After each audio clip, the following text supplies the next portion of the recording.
If you are new to vibe coding, you've probably at least heard about tools like Cursor AI and Windsurf. And for good reason. Because if you're really interested in turning all of this vibe coding stuff into a real skill set, and by that I mean, one that you can actually build cool stuff with, maybe start a company, maybe finally build a personal project that's really valuable to you. If you want to do that type of stuff, you've really got to get to the point of putting pen to paper, meaning getting past those tools like Replit and Lovable and V0, all of those tools that we'd categorize as like kind of completely hands off.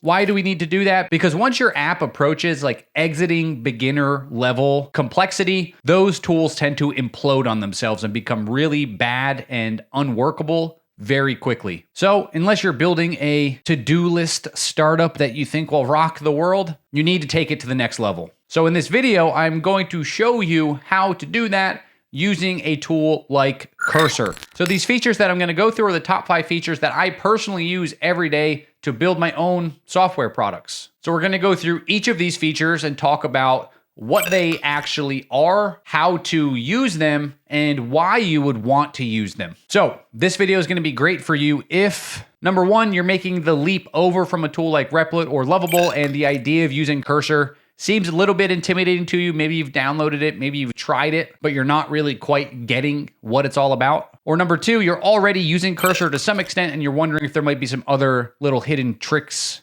or tips or gems that you could be using in your day-to-day work. Or number three, there isn't really a number three. It's really those first two. So look, we are rapidly approaching a world where coding is becoming a bit of a commodity, meaning it's something that very soon everyone is able to do. So in that world where everyone can do it, what actually then separates people that do it versus people that do it exceptionally well, right? What separates the winners from the losers? It's the understanding of what you are doing and why you are doing it. And then using the best tools that you have at your disposal to solve those problems. And if the recent funding rounds of tools like Cursor or the acquisition of tools like Windsurf have taught us anything, it's that development is not going away. It's only going to grow, but it might shift. It might change. And so that's perfect because the time to master it is now. So that being said, let's get into it. So really quick, if you're watching this video, you probably know what Cursor is. So I'm just going to walk through the pricing really quick. So they have a free trial, which if you don't have it yet, just get the free trial. It's good enough to start with. And then they have their Pro and their Business. The Pro is honestly pretty good. I have Cursor and I have Windsurf, and I really like Cursor's pricing model. So inside of the Pro plan, you get unlimited completions, which means you can keep asking it things and it will keep generating you outputs. So it's not going to have a point where it stops and says like, no more, you can't use it anymore, which happens with some of these tools. You get 500 fast premium requests per month. And if you have questions on what any of these actually mean, you can hover over this little thing. But basically, they have certain models that they consider premium models, meaning models that take a lot more time to think about the problems, and thus they cost more money because they cost more computing resources. So you get 500 of those requests per month, and then you get an unlimited number of slow premium requests, which honestly is pretty cool. What that means is you can use all of these models pretty much to your heart's desire. It's just that if there's a moment where tons of people are using it at the same time, it's going to throttle it and you're going to get you're going to get slower outputs, okay? So free is good to start with. Pro, I think, is the one that I am on. Business, I think, doesn't make sense unless you are literally running this with an active business. So that being said, let's get into our first tip, which is Cursor rules. Probably the biggest pain in the ass when you are developing with tools like Cursor are those moments where it decides to go off and do something completely random that is in no way what you wanted it to do. And then you're stuck in this painful cycle of trying to like see what was good about what it did and then revert out the changes. And especially if you're new to this space, it's like you probably lose your mind pretty quickly and you're like, oh man, this sucks. I'm just going to go back to one of these other tools that is not as involved as this. Well, Cursor rules are a major step you can take to avoiding those situations entirely. So when we're inside of Cursor, we're here inside an actual project that I have. This is actually a project from my very shameless plug, 4-step vibe coding tutorial, which is like a 3 or 4 hour tutorial where you build an app from start to finish in the free school group that you can access below this video.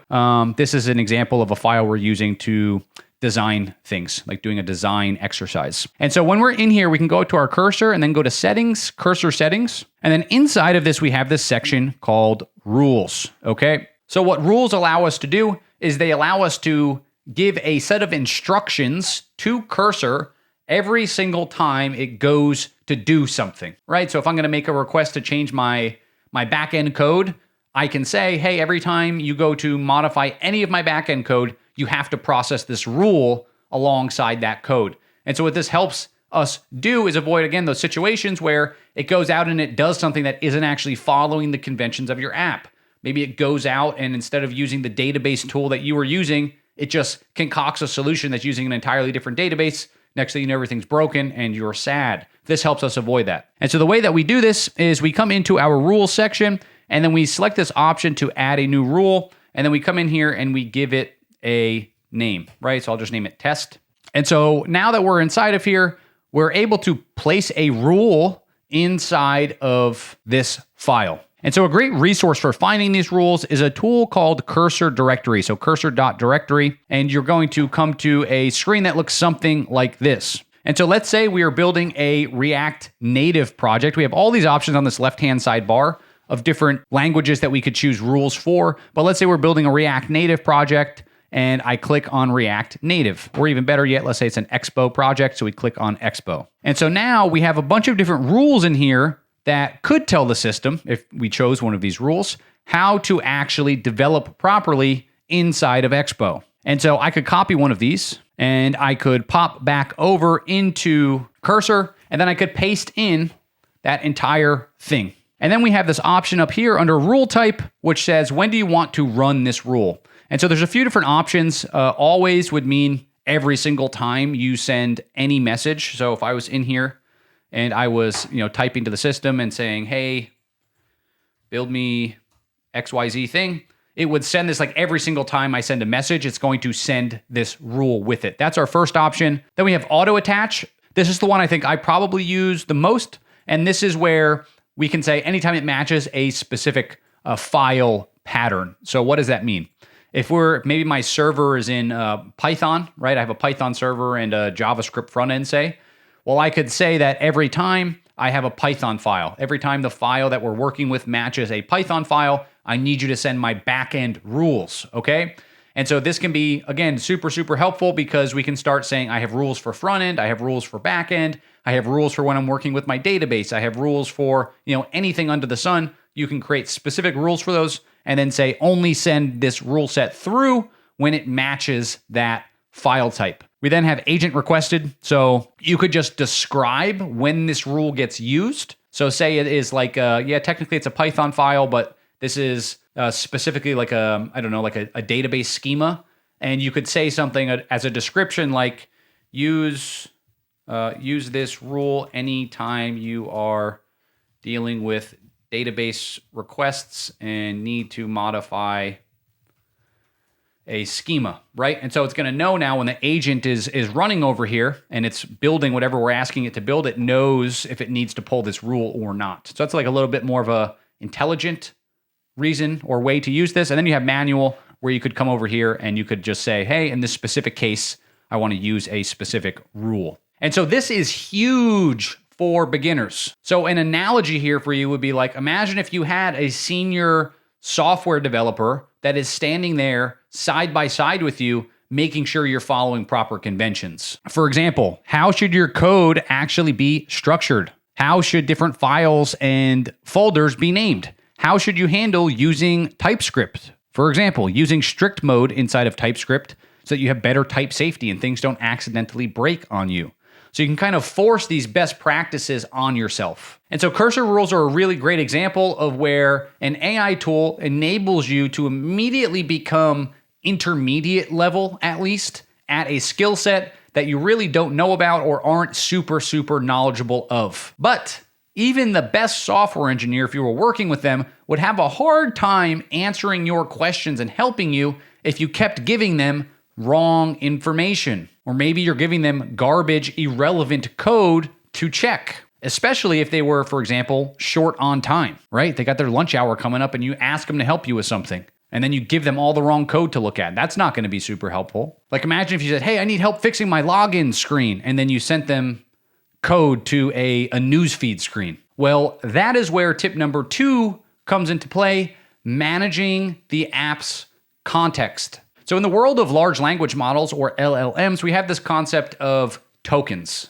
I'm sure you've probably heard of them before. Well, LLMs have a limited number of tokens that they can deal with at any given point in time. We refer to this as a context window. So when we're vibe coding something, we always want to have top of mind 2 important things. Number 1, that we're not passing irrelevant or too much context relative to the problem we're asking it to solve. And number 2, that we are specifically passing all of the necessary context to solve that problem. So inside of Cursor, let's say we're looking at a file with a bunch of code in it like this one. Well, in this chat window on the right-hand side, we have this @ symbol. When we click on that, we're able to see the context of what we want to include in this message we're about to send. So if I was going to debug something in this app.js file, I would want to pass the app.js file in as context.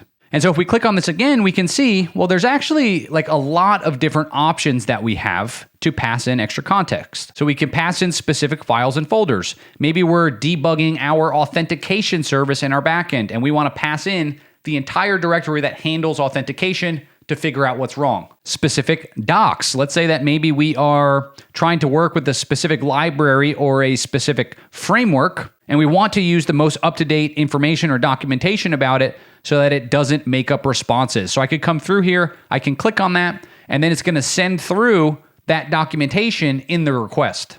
Again, like we looked at earlier, we have the option to pass specific rules through. So let's say I have an authentication rule set about how the app handles authentication. I could put that in there. We can even pass in things like past chats. Maybe I think that a change I made in an earlier chat may have contributed to this problem. I can pass in that previous chat as context and tell the system, hey, reference that past chat and see if something that I did is what's causing this problem now. And so there's a lot of other options. One other really helpful one is the web option. And so maybe we want to check out like specific resources on the web and take certain actions on that. We can do that with this web option. And so let's take a specific example here. Let's say inside of this app.js file, this subscription management screen, which we have all the way down here, isn't rendering out properly. So I could come down here, I could highlight this, and I could do Command L on a Mac.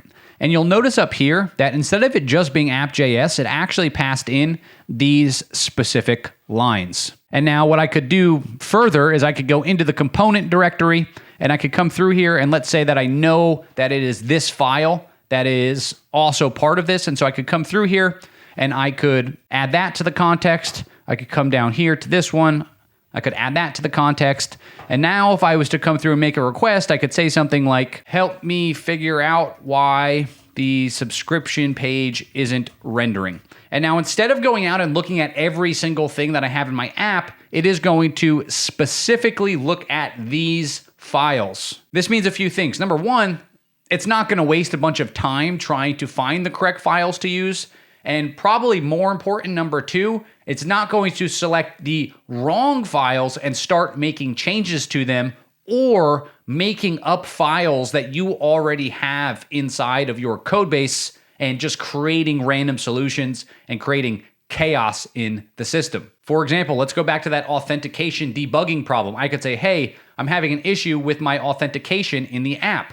If I don't pass it the specific files that work with authentication, it might not find the right files when it searches my code base, and it might create me a new authentication handler all by itself when I already had a solution to that. And so now it's spending time and resources and tokens trying to concoct this solution that I already have a solution for. It's like, I just needed you to debug that, and now you've gone and created this whole other thing, which again, creates confusion, creates chaos. And if you're not really paying attention to what you're doing, you might not realize it. So try to stay in the habit of passing context, okay? Passing context. The hidden benefit here is that it's going to force you actually to start understanding what's going on in your code, which again is really good. Now, tip number 3 helps us make sure we are using a language model that is actually capable of solving the type of problem we are asking it. So what I mean is selecting the right model. Fact of the matter is, anytime you're choosing a large language model to use in anything, it's always a trade-off between accuracy and cost, and technically speed or latency. And in the realm of coding, specific companies and specific models from those companies are just simply better at performing coding tasks, right? They have entire benchmarks for these types of things. So it's nice to be able to specifically choose what model you want to use depending on the problem you are trying to solve. For example, if I'm trying to use Cursor to develop an entirely new feature that needs to be thought out and planned, I'm going to want to specifically use Claude 3.7 Sonnet, probably even the Claude 3.7 Sonnet Max. I'm not going to want to use ChatGPT 4.0 because it's not going to come anywhere close to what I could do with 3.7 Sonnet. And so luckily, they make this really easy to do. So inside of our chat window here, we have this option that says auto. And so what auto is it is automatically selecting what it's going to do. And so what we can do is we can click on this, and if we toggle off auto, now we have the ability to choose the models we want to use. So again, if this was something that I knew was a really intensive task, I could choose something like 3.7 Sonnet, or I could even do pay per use and try 3.7 Sonnet Max, which is going to use even more processing power than 3.7 Sonnet. And so another little pro tip here, if we were to go back to our Cursor settings, and then we come down on this left-hand side, and instead of going to rules, we go to models, we can actually pick which models show up in this dropdown. So maybe for some reason you're infatuated with DeepSeek, you can come through here and select DeepSeek, and then when you go back over here, you would be able to now choose that from your model selection choices. Same thing with Grok. A lot of the OpenAI models, Google's models, you can come through here and you can choose which ones you want to actually have access to. So here is practically how you can think about using this. This is how I consider using these things. If I know that I am planning something really complex or something that I know I just need it done really well, I will manually come through here and select 3.7 Sonnet or 3.7 Sonnet Max. Now, if I'm doing more mundane, like kind of housekeeping type stuff, I will often just let it auto select for me. And then once I find that I'm really running into a wall over and over again, I'll swap it back to using a specific model to get past that problem. So an example of that would be if I'm trying to solve something and I've been using the auto function and I keep hitting the same bug over and over and over and over again, and now it's looping back to trying to do the same thing that it just tried that didn't work, I'm going to say like enough of that, and I'm just going to go flip on a thinking model like 3.7 Max and just get the problem solved and out of my way. And so again, model selection is really a great thing because again, certain models are better at solving certain problems, and maybe just really resonate with the mission behind one of these companies compared with another one, and you want to support them. Either way, having the choice is great. And that is what I love about this feature. But now it is time to talk about one of the most powerful yet least understood features, MCP servers. So MCP servers are all the rage these days, and rightfully so. In fact, the top performing video ever on my channel to date is about my top 5 MCP servers that I use inside of Cursor. Long story short, if you were to imagine what the Apple App Store was to iPhones, MCP servers are like that same thing to tools like Cursor and other tools that leverage like AI agents and complex tools. Because we can access really awesome stuff that other people build through a unified interface, a unified way of communicating. For example, step 4 of my 4-part vibe coding framework that I talked about earlier is using an MCP server called Claude Taskmaster in order to break a very complicated app down into individualized tasks that need to be done. And so there are thousands of MCP servers out there already that you can use. But how do we actually use one? So if we flip back to our Cursor settings, and so if we click on that, we're going to see a list of our already installed MCP servers.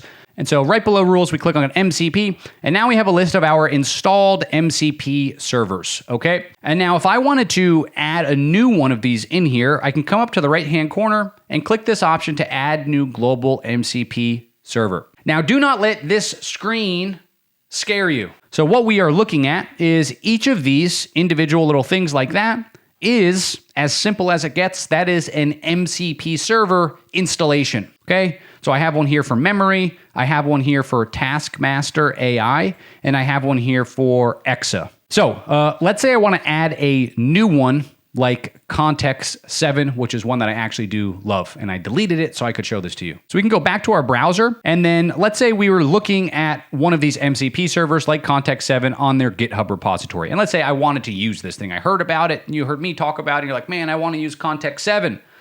So we go to their GitHub repository, and we just scroll it down, scroll it down, scroll it down, and eventually you're going to see something like this that looks like this object. And then it says Context 7, and it has this little bracket, and then it gives these arguments. Cool. We're going to copy that, and all we're going to do is hop back into our cursor window. Okay, we're inside a cursor. We're going to come down here. And so inside of a tool like Cursor, by the way, if you were to click on like one of these open brackets, it will show you where the ending bracket is. So if I was like, oh, where does Exa end? Is it this one? Is it that one? Is it that one? Just click on that, and you're going to see it kind of do that little thing. And so all you need to do is come down here, put a comma, and paste it in. Boom, comma, paste it in.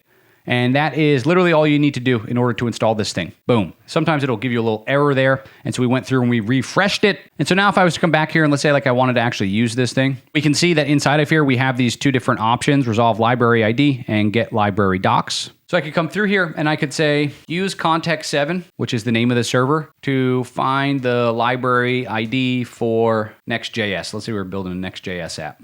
And it is going to go out, and we can see now it's actually calling this MCP tool. It is calling that server specifically, and it's going out and it's trying to find the Next.js documentation on Context 7. And then I could say, now pull the docs based on that ID. And now it's going to go through and it's going to pull me all of the documentation so that when I now go out and try to work with Next.js, it has all of the up-to-date documentation stored in my project. And boom, an infinite extension of your vibe coding environment with a very simple copy paste. I didn't stop the screen and do something crazy there. That was all it takes. So zooming out for a second and thinking of yourself in the context of you being a vibe coder, this is a serious competitive advantage, because what separates you from a noob out there is how you leverage the tools that you have at your disposal. MCPs are one amazing form of such leverage, where you're essentially fine-tuning your own AI workflows, creating your own AI co-pilot to help you solve really complex problems. So while other people are building amazing futuristic to-do lists on Replit, you'll be orchestrating complex AI-powered workflows, vibe coding the apps of your dreams, handling serious chunks of real software development work. But hey, I'll be the first one to say it. Not everything goes according to plan all the time when you're working with these tools. And that's why my last tip for you, tip number 5, checkpoint restoration. So tools like Cursor didn't always have the option to restore your app to a specific checkpoint. So I think this stuff is great. So what this allows you to do is simply revert the state of your code to a specific point within a chat. Let's just imagine for a second that you're vibe coding your way through something. You're building some really cool new feature. You're building some cool chatbot, AI-powered agent chatbot that does all this cool stuff. And then you go through and you decide to tell a system something like, now build me a vector storage that converts everything I've done into summaries so that people can have an AI conversation they query later based on things they talked about. And next thing you know, it goes out there and it breaks everything that you had. And now the app is in a disarray, doesn't work anymore. Well, all you need to do is go back into your cursor, and then there's this option right here below the last message, or any message realistically, that you had sent out, where you can say, I want to restore this app to this checkpoint. And after you click on this, what it's going to do is it is going to go back to the state you had right here, right? It's going to go back to where you were right before you said, hey, go do that thing. One of the unfortunate casualties of all this vibe coding stuff is that people have lost sight of a lot of software development best practices. And one of those best practices is committing your changes often. What I mean by that is saving your work. in a way that you can revert back to it if something bad were to ever happen. And that can be a real problem because the fact of the matter is, stuff breaks sometimes. But while you really should be thinking about getting into the habit of committing your changes, this serves as a really nice mechanism for doing that when you're in the middle of a vibe, I'll call it. Meaning we're working on a specific feature, we're going back and forth, that's not quite yet dialed in, and maybe you need to revert back to a different point because you're not happy with what that output was and you want to redo it.